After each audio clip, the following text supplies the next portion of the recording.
Feira Vocacional 2024, Jesus retirou-se para rezar e ao amanhecer chamou seus discípulos. É o lema desta edição da Feira Vocacional da Diocese de Santo Amaro.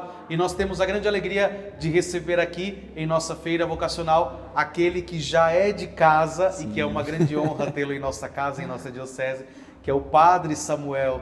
Há um ano atrás nós falávamos e conversávamos e chamávamos o irmão Samuel, sim, e hoje poder chamá-lo de Padre é uma grande alegria. Padre, seja muito bem-vindo à casa que já é sua e que este momento possa ser um momento de muita partilha e de muita oração também. Sua bênção, Padre, muito obrigado. Olá para você que nos acompanha. É uma alegria estar em casa, né? A gente tem ultimamente feito ministrações, shows, pregações em vários lugares do Brasil, mas estar em casa é como que dá uma descansada. A gente sabe que o sofá de casa descansa mais do que o sofá dos outros, né? Então é muito bom estar aqui, uma alegria. Que bom.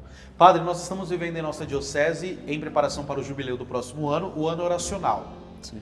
E neste ano oracional, junto com São Bento, que é o padroeiro escolhido por nosso bispo, nós estamos na Feira Vocacional trabalhando este lema do Evangelho de São Lucas, de Jesus que se retira para rezar, para tomar uma decisão importante de escolher os seus discípulos. Sim.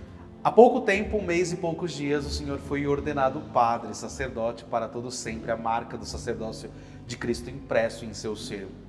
Como que foi chegar a esta decisão tão definitiva de entregar tudo para Jesus eternamente diante da vocação sacerdotal? A minha história vocacional, eu falo que daria um livro ou um filme, né? Uma novela, aquelas mexicanas bem, né? Com uma reviravolta. Medonhas, medonhas. Mas, em poucas palavras, eu comecei a sentir meu chamado, eu tinha em torno de 15 anos de idade e lutei muito contra a vontade de Deus para minha vida. Lutei muito porque eu não queria, eu tinha os meus planos, tinha os meus sonhos, e acho que como todo jovem que é chamado por Deus, vocacionado, né? Eu tinha os meus conflitos interiores de dizer, olha, eu acho que isso não é para mim, eu acho que eu não sei se eu me encaixo muito no estereótipo de padre, né? Eu acho que eu não tenho muito aquele jeitinho muito, né, de padre, muito certinho, eu era muito... Enfim, né? E aí eu lutei muito contra a vontade de Deus, que eu tinha o sonho de me casar, de ter meus filhos, sonhava com um molequinho parecido comigo, ia ensinar ele a jogar bola, ia torcer pro São Paulo que nem eu, ia ensinar a jogar sinuca, ia ensinar a tocar violão, as coisas que eu gosto de fazer. E aí, por N razões, pensei em lutar contra a minha vocação e desistir da minha vocação. Mas eu penso que Deus, Ele não apenas nos chama a uma vocação específica, mas Deus, Ele é o esposo das nossas almas, né? É claro que as religiosas se identificam mais com essa nomenclatura, né, com essa expressão, mas Ele também é o esposo das nossas almas enquanto sacerdotes, né? E acho que Deus, Ele como que foi namorando meu coração, cativando meu coração, de uma forma que eu já não sabia mais responder qualquer outra coisa que não fosse o meu sim a Deus, né? Então, nesse percurso de discernimento, de entender o que era a vontade de Deus, o que não era, eu fiz esse caminho e, claro, no processo também de fundação da fraternidade. Então, eu estou desde o começo da fraternidade. O Padre Ailton, nosso fundador, me acompanhou desde o começo. E no começo ele dizia para nós, olha, você está entrando num instituto novo, não te prometo que você vai ser padre, talvez você não seja padre, talvez você passe fome, talvez você não tenha onde morar, talvez você não tenha uma série de coisas. Eu olhei para tudo isso e falei, mas Deus me chamou. Então eu preciso ir, essa é a vontade de Deus para mim, ainda que eu não seja padre, ainda que eu passe fome, ainda que eu não tenha onde morar, eu sei que eu vou estar morando na vontade de Deus, né? A palavra do Senhor nos diz, né? Jesus mesmo nos disse, o Filho do Homem não tem aonde reclinar sua cabeça. Se nós somos seguidores dele, se assim tiver que ser conosco, amém. A providência de Deus me sustentou até aqui, nunca me faltou nada para comer, nunca me faltou um lugar para morar, para eu poder reclinar minha cabeça, e nunca me faltou também a providência de Deus que me trouxe hoje até o sacerdócio. Então sou muito feliz sendo religioso, com meus votos professados, e também hoje sacerdote há 1 mês e 15 dias mais ou menos. Padre, olhando para essa trajetória vocacional, de discernimento, qual foi o papel da oração em todo este processo de sua descoberta vocacional e também de abraçar esta providência? Porque imagino que abraçar incertezas é muito mais difícil do que abraçar uma certeza. Querendo ou não, entrar num seminário diocesano ou num instituto ou uma congregação já fundada, você já entra com uma estrutura preparada para lhe receber e com uma certa certeza, mesmo que no processo pode ser que mude, mas eu já tenho em vista que isto é um fim próximo. Mas na fraternidade, quando você entra sem este horizonte de não sei o que vai ser, mas Deus me quer aqui, como que a oração entra no meio disso tudo e como que rezar em meio a isso tudo? Padre, a oração é simplesmente fundamental, sem a qual nada acontece, absolutamente nada. Porque desde o momento que a gente sente o chamado, a gente só sente o chamado se temos nosso coração em oração. A gente só como que compreende, e essa palavra talvez não seja melhor porque a gente não compreende completamente, né? Mas a gente só vai compreendendo, discernindo o nosso chamado se estivermos em oração. A gente só responde o nosso chamado se for respondido em oração, e a gente só corresponde, porque na minha cabeça responder é diferente de corresponder. Responder é dizer um sim, corresponder é agir de acordo com o sim que você deu, né? Então, eu só correspondo se eu estou em oração também. Então, a oração me acompanhou em todos esses processos, né? Eu tive como que entender a vontade de Deus para mim, porque eu me lembro quando eu tinha os meus 15, 16 anos, estava discernindo minha vocação, as pessoas se aproximavam de mim e falavam, você tem uma vocação muito especial. E eu naquele momento pensava que era uma vocação especial, como todas as vocações são especiais, né? Depois discernindo, percebi que era uma vocação de um coração sacerdotal, mas também era mais do que isso, uma vocação religiosa. E também era mais do que isso. Deus me pedia coisas mais, e foi pedindo, e foi pedindo. Esse discernimento, essa abertura a escutar a voz de Deus só vem quando nós estamos em oração, quando nós temos intimidade com Deus, né? Então eu tive que fazer esse processo de ir compreendendo diante de Deus a vontade dele para a minha vida, inclusive nos meus processos, né? Porque quando a gente responde a vontade de Deus e a gente está inserido no processo, acho que o senhor deve lembrar do teu tempo de seminário, tem alguns pontos que você olha e fala, eu não quero mais isso para mim, né? E não é que isso, nossa, meu Deus, que pecado, o padre não está querendo a vontade de Deus. Não, mas isso é um processo que é normal, é bíblico. Se a gente olha Moisés, teve os tempos dele que ele olhou e falou, olha Senhor, esse povo é um povo de cabeça dura, não dou conta mais não, né? Elias, há poucos domingos atrás, a gente meditava na leitura dele, debaixo da árvore, pedindo a morte porque não aguentava mais o peso de ser profeta. Então nós passamos por esse processo, e se eu não paro para escutar a voz de Deus que me direciona e fala, olha filho, eu estou te ensinando isso por causa disso aqui, eu estou querendo te conduzir para esse caminho, eu estou querendo te trazer para essa realidade. Se nós não temos o nosso coração entregue a Deus para a gente compreender, escutar a Deus e discernir esses caminhos, a gente simplesmente se torna um funcionário do sagrado, né? Como alguém que foi admitido numa empresa, fez uma entrevista, passou e agora trabalha. E não é para isso que Deus nos chama. Jesus falou, né? Eu já não vos chamo servo, mas eu vos chamo amigo, porque vos dei a conhecer tudo o que eu ouvi de meu Pai. Então assim, se Jesus nos chama amigo, essa amizade vem do quê? De ouvir aquilo, tudo que Jesus revelou do Pai para nós. Aonde se escuta isso? No processo de oração. Então é fundamental. Sem a oração a gente não escuta a voz de Deus, sem a oração a gente não responde à voz de Deus, sem a oração a gente não corresponde e não persevera na vontade de Deus. Padre, como Samuel, sua mãe também lhe entrega ao Senhor. Sim. E imagino que isto deve ter ecoado muito forte em seu coração na profissão religiosa. Mas como que isso ecoou em teu coração no dia da ordenação? Uau! É extraordinário, porque assim, na vida religiosa, para nós, o principal é a profissão perpétua, a profissão religiosa. Mas o sacerdócio é a configuração da nossa alma a Cristo. Então é algo muito extraordinário, né? No dia da ordenação eu fiquei muito emocionado porque parece que passa um filme na cabeça, né? Diz que quando você está para morrer, quando você passa por uma situação de quase morte, diz que passa um filme na tua cabeça em fração de segundos, né? Eu acho que era uma experiência de quase morte, não, de morte, porque de fato morre o nosso homem velho e a gente renasce ali, depois da oração consecratória, como pessoa de Cristo, né? Como agindo em pessoa de Cristo. É claro que essa pessoa de Cristo não anula a nossa humanidade, mas muito extraordinário olhar e ali perceber. Eu lembro que do presbitério, inclusive o padre que me pregou na minha primeira missa falou isso para mim, a partir de agora, a tua perspectiva vai ser essa. Eu estava sentado na cátedra, né? Eu olhei e falei, poxa, ele falou, era isso, o altar e do altar as pessoas. Eu lembro que quando o bispo ungiu as nossas mãos e amarrou e eu virei para o povo, como que numa fração de segundo eu contemplei os irmãos e irmãs que comigo moram todos os dias, que às vezes comem 1 quilo de sal comigo, passam as dificuldades junto comigo, escutam os meus choros, suportam as minhas chatices, acolhem o meu coração ferido muitas vezes, né? Eu pude contemplar ali embaixo os meus familiares, meu pai, minha mãe, meu irmão, meu sobrinho, a minha cunhada, as pessoas que ali nesse processo também estiveram comigo, e olhar para o povo, as almas, muitas almas das quais eu acompanhei, ajudei a caminhar, ajudei a se converter, ajudei a crescer em Deus, a amadurecer em Deus. Então, é um pouco disso tudo, né? No dia da ordenação é como que se Deus estivesse falando, olha, você estudou, trabalhou, rezou, discerniu para você chegar até aqui. Agora é tempo de você se doar. Você é sacrifício em função desse povo, né? Então, foi simplesmente extraordinário, né? Poder olhar para o povo e perceber, poxa, e na hora que a gente mostra as mãos ungidas, né? É muito marcante, porque é como se a gente estivesse dizendo, olha, essas mãos foram ungidas por vocês, agora se utilizem disso. Então foi extraordinário. É se lembrar da doação, da entrega, né? Do mesmo modo que o Cristo, sacerdote, se imola na cruz. Perfeito. Em resgate da nossa humanidade, o sacerdote precisa se imolar. Eu me recordo que Fultochin, ele dizia isso quando ele fala naquele livro O Sacerdote Não Se Pertence, Sensacional. de Pedro, né? Ele Esse fala livro. o velho Pedro e Simão Simão e carrega sempre esta dimensão, e quando nós galgamos os degraus do altar, nós trazemos o velho Pedro dentro de nós, mas que Exato. busca ser um grande Pedro e encontrar a santidade. Eu acredito que isso de fato deve nortear a nossa vida e guiar a nossa vida. Sim. E isso na vida de um religioso, eu imagino que deva ser um eco muito maior. Padre, diante de tantas coisas que você tem vivido e que o senhor já vinha vivido há vários anos, missionário no âmbito de ir aos estados, ir a outros países, cantar, pregar, anunciar, como é que encaixa a vida de oração no meio disso tudo? É o que eu falei, tem que ocupar um lugar fundamental na nossa vida, né? Primeiro que assim, na vida religiosa nós temos o nosso, como que cronograma de oração. Independente de eu ser padre ou de eu ser enfim, tá cantando na fraternidade, eu sou um irmão como todos os outros. Tenho a minha obrigação de rezar todos os dias, acordo 6 horas como todo mundo, 6h30 laudos como todo mundo, com missa e por aí vai, né? Como todos os irmãos.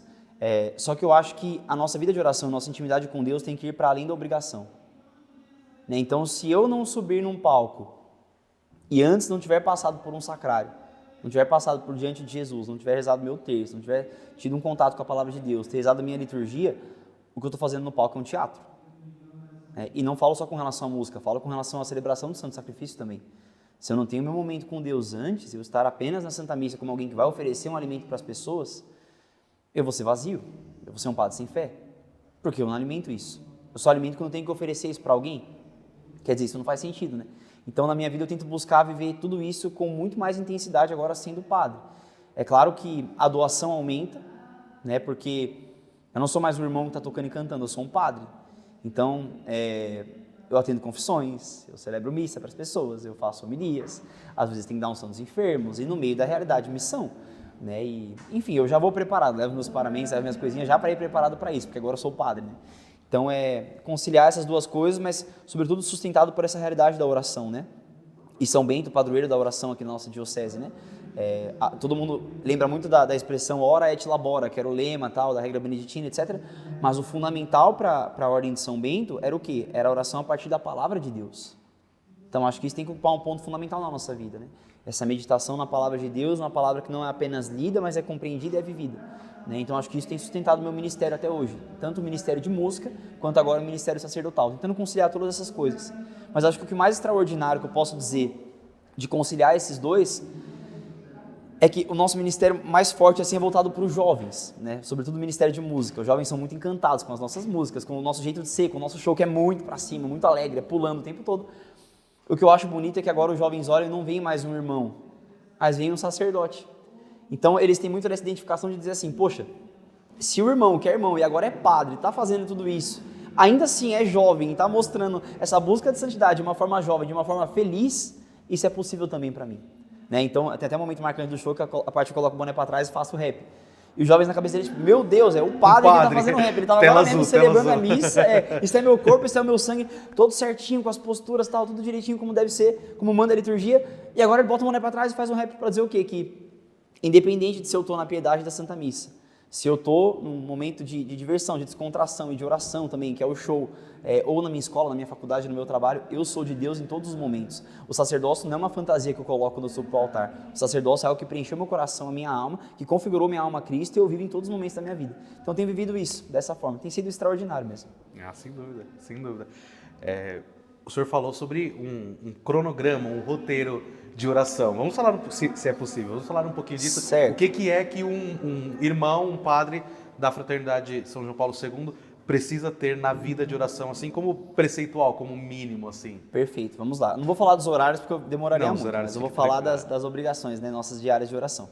Então, em primeiro lugar, Santa Missa diariamente, né, que é o fundamento da vida espiritual da Fraternidade São João Paulo II, é a Eucaristia e a devoção à Virgem Maria. Então, a Santa Missa todos os dias, e dentro também da realidade da Santa Missa, como extensão da Santa Missa, adoração eucarística. Na parte da manhã nós temos meia hora de oração contemplativa, diante da Eucaristia, no Santíssimo Exposto, e à tarde meia hora de oração comunitária, né, na vivência da nossa espiritualidade carismática também. Então, ao todo 1 hora de adoração. Depois, na espiritualidade mariana, a oração do Santo Terço todos os dias, pelo menos o terço. Alguns irmãos rezam o rosário, mas daí fica mais opcional, né, de acordo com cada irmão e com o cronograma que ele tem no dia. dentro da espiritualidade mariana, a consagração a Nossa Senhora pelo método de São Luís Maria Grignon de Montfort, daí a oração da coroinha e todas as devoções próprias da devoção mariana. Também faz parte da nossa espiritualidade a devoção à Divina Misericórdia, então o terço da misericórdia também, na realidade de todo religioso sacerdote, liturgia das horas, laudos, hora média, vésperas e completas e ofício das leituras, pelo menos. Também temos a nossa oração diária com a Palavra de Deus, né? Também pessoal. Terço da misericórdia já falei. E à noite, exame de consciência junto com as completas, porque a gente precisa fazer, porque só pode ser misericordioso com alguém aquele que reconhece suas próprias fraquezas, suas próprias fragilidades. Dentro dessa realidade também leitura de livro espiritual, né? Alguma leitura espiritual, nós fazemos geralmente pelo menos meia hora por dia de leitura espiritual, e as orações pessoais que o irmão pode fazer além dessa realidade. Então, se sentir alguma coisa a mais que precisa fazer, rezar por alguém, fazer uma intercessão, estender um pouco mais a adoração, a ação de graças prolongada após a Santa Missa também faz parte disso tudo. E isso tudo conciliando com a vida missionária, né? Porque faz parte da nossa espiritualidade sermos contemplativos e missionários. Isso que eu falei é nossa realidade contemplativa, né? Dá mais ou menos metade do nosso dia. A outra metade é para a vida missionária. E os estudos também fazem parte de tudo isso. Na vida missionária, quais são as realidades da fraternidade? Certo, nós temos como base aquilo que São Paulo diz em 1 Coríntios 9:22, fiz-me tudo para todos a fim de salvar a todos, dentro do tripé da nossa missão, que é santificar o clero, restaurar as famílias e salvar a juventude. Então, onde houver um padre, um jovem, uma família precisando, nós estaremos inseridos nessa realidade. Então, hoje, nós fizemos há um tempo atrás pastoral de rua e pastoral carcerária. Hoje não fazemos mais pastoral carcerária, mas pastoral de rua de vez em quando ainda fazemos. Temos uma chácara de recuperação para acolher, sobretudo, jovens adictos, mas acolhemos todas as realidades, uma chácara masculina. Também temos catequese em escola pública, porque se a gente quer trabalhar com a juventude, o trabalho hoje a gente vê que tem que ser mais de prevenção do que de ação. Então vamos pegar a juventude ali quando ela está como que começando a se perder, da infância, pré-adolescência, adolescência, antes de chegar na juventude com todas as propostas que o mundo oferece para um jovem. Então acompanhamos catequese em escolas públicas que nós temos também.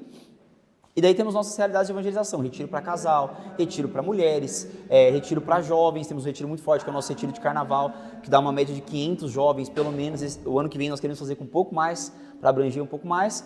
Temos as nossas shekinahs também, que são grupos pequenos de partilha, tem de jovem, tem de casal, tem mista, né, que é onde esse povo grande que é arrebanhado nos retiros e nos nossos grupos de oração, como o Dínamos também, por exemplo, que é nosso grupo de jovens, eles são levados para pequenas comunidades que se reúnem nas próprias casas para serem acompanhados mais de perto, para terem um discipulado mais efetivo, né? Que não fique naquele negócio da multidão, mas do um a um. E, é claro, o Ministério de Música, né? Que é uma forma de nos fazermos tudo para todos. Se a juventude gosta muito da música, gosta muito da arte, então a Fraternidade João Paulo II tem que estar inserida nesse meio.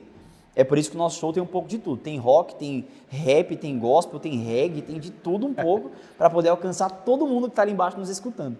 Porque, como São Paulo, nós nos fazemos um com todos para trazer todos para Cristo. Mais ou menos é isso que a gente faz. O senhor esperava, quando ingressou nessa vida missionária, que Deus fosse te trazer até aqui? Jesus Cristo, de forma nenhuma, padre. De forma nenhuma. Quando eu falei para o senhor, né, que no começo disseram que eu tinha uma vocação especial, eu não tinha dimensão, né? E eu acho que se Deus tivesse me revelado o que seria, eu teria muito medo. E eu teria dito não. O senhor deu o exemplo do Fulton Sheen, né, do Simão e Pedro. Acho que eu sou mais Simão, né, do que Pedro, né? Eu sou mais o que fala, nossa, Senhor, eu daria a vida por ti, mas no final das contas está negando 3 vezes, do que aquele que prega para 3.000 pessoas depois de Pentecostes, né? Então, eu tinha muito medo e pelas minhas limitações humanas, eu sou extremamente tímido, introvertido, etc. Não parece, né? Na hora do show, mas eu sou. E eu tinha muito medo do que Deus me pedia. Quando começou esse negócio das músicas, eu falei pro padre, eu não vou gravar. Ele, não, você vai. Eu falei, eu não vou gravar, não nasci para esse negócio, não quero música. Esse negócio, eu tenho pavor de palco, pavor de microfone, eu não vou. Ele falou, você não prometeu obediência? Então você vai por obediência. A primeira vez que eu cantei para valer foi no estúdio mostrando a música pro produtor. Eu nunca tinha cantado. Comecei a cantar na fraternidade porque o irmão cantava, foi embora e eu tive que cantar. Eu tocava violão, tive que cantar. Então, falando dessa realidade da música, né? Eu não imaginava o que Deus iria fazer com a fraternidade, né? Então, eu vejo que é providencial. E uma vez meu diretor espiritual falou para mim, quando eu estava nas minhas crises, e falei para ele que eu não queria mais esse negócio, que eu ia sair fora desse negócio de música, que isso não era para mim, que eu não queria ser artista, né? Eu tinha dado a vida para Jesus para ser um religioso e, se fosse da vontade de Deus, padre, né? Eu falei isso para ele, ele falou, você não tem que amar a música, você não tem que amar os palcos, você não tem que amar uma vida artista, você tem que amar a vontade de Deus. Se Deus está te conduzindo para isso, acolha com docilidade a vontade de Deus. Aquilo para mim foi como que uma facada, né, que eu tomei em silêncio. Eu falei, de fato, eu preciso amar a vontade de Deus e acolher a vontade de Deus para minha vida e acolho por onde Ele tiver que me conduzir. Enquanto a fraternidade evangelizar com as músicas, eu estou disposto. Quando passar esse tempo, louvado seja Deus, sou religioso, sou padre e vou viver minha vocação da forma que Deus me chamar. Mas para responder a pergunta do senhor, não imaginava. E eu acho que para todo mundo que Deus chama, Deus faz isso. Ele primeiro encanta, é quase como Jeremias, né? Seduziste-me, Senhor, eu me deixei seduzir, né? Ele diz isso bem contrariado, né? E acho que é muito disso. Então, se alguém que está nos acompanhando nesse momento se sente chamado por Deus, tenha certeza que Deus não vai revelar tudo. Ele vai entrar num convento, num seminário, ou até mesmo na vida matrimonial com muita dúvida, com muito medo do que vai acontecer. Tem gente que espera o medo passar para responder, não espera. Tem que responder, vai passar nunca. Porque não vai passar nunca. Exato. E aí depois que você caminhar e você olhar e ver os frutos da tua vocação, você vai dizer, poxa, por isso que Deus não me mostrou tudo, porque eu teria medo e não teria dito sim. Agora que eu disse que eu estou envolvido, eu quero viver isso. Então acho que é isso. Eu acredito ser muito importante para a juventude ver um padre jovem no palco, sobretudo por aquela talvez falta de referência que lá atrás, né? Meu Deus, como eu vou ser um padre, né? Eu não tenho um perfil de um padre, eu não tenho o estilo de um padre. Estereótipo, né? E talvez a juventude olhe hoje para a figura do sacerdócio e pense, eu também não tenho o estilo de um padre. E de repente vê um padre jovem, 1 mês e pouco de padre, subindo no palco, tendo acabado de celebrar a missa, e talvez consiga se identificar, né? Não, é possível sim ofertar a vida na juventude e entregar tudo a Jesus. Exato.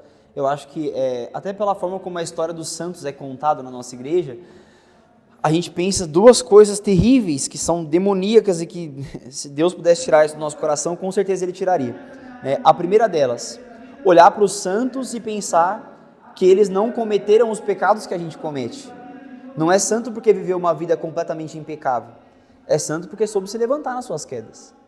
Então, assim, a gente não conhece as confissões de Santa Teresinha, de São Padre Pio, de São João Paulo II, do Beato Carlo Acutis, né? E por aí vai, tantos outros santos e santos jovens da nossa igreja.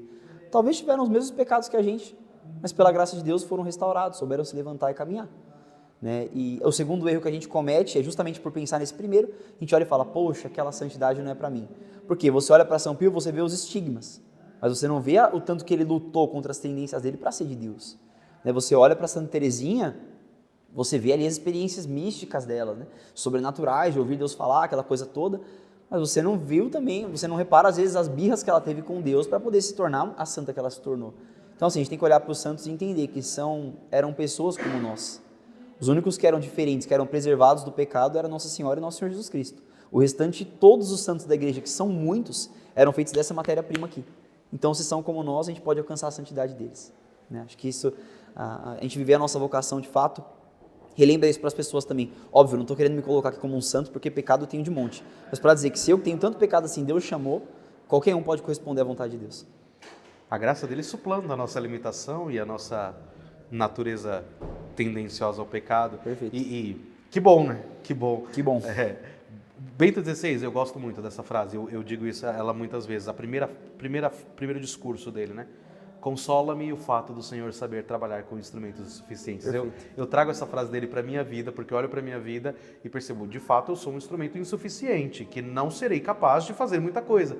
Mas o Senhor sabe trabalhar com essa limitação que tenho. Ele está acostumado. E aprende, bem, força, às vezes tem que empurrar um pouquinho para ver se vai. Sim.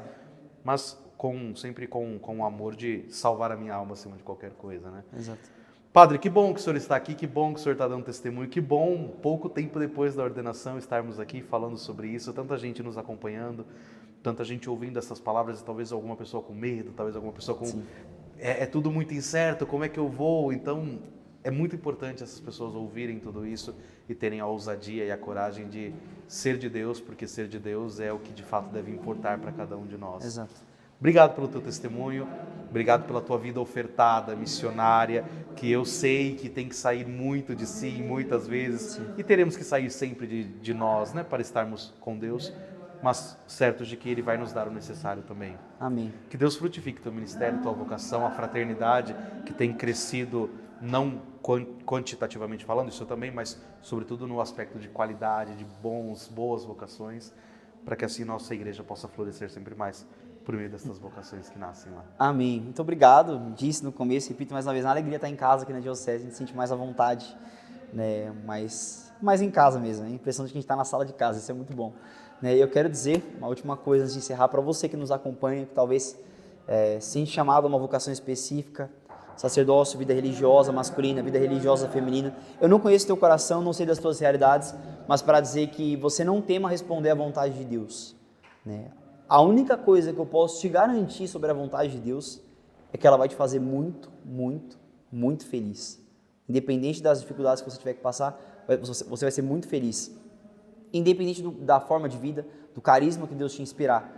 Talvez Deus te chama para ser fraternidade João Paulo II, talvez Deus te chama para ser um padre diocesano ou de um outro instituto religioso, masculino, feminino, talvez Deus te chama para casar, mas em todas as formas da vocação, lembremos da nossa vocação fundamental, que é a santidade. Não tenha medo de entregar teu coração para Jesus e seja feliz sendo santo.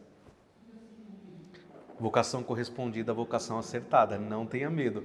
Ouça a palavra deste padre que está lhe dizendo das experiências, porque não é um discurso bonito apenas, é uma experiência de vida e eu tenho certeza que isso vai tocar em teu coração.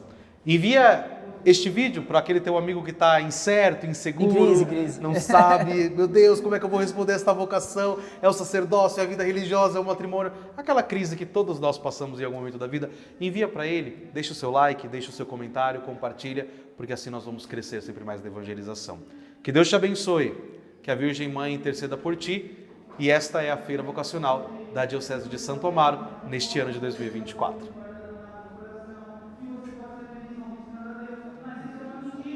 Foi?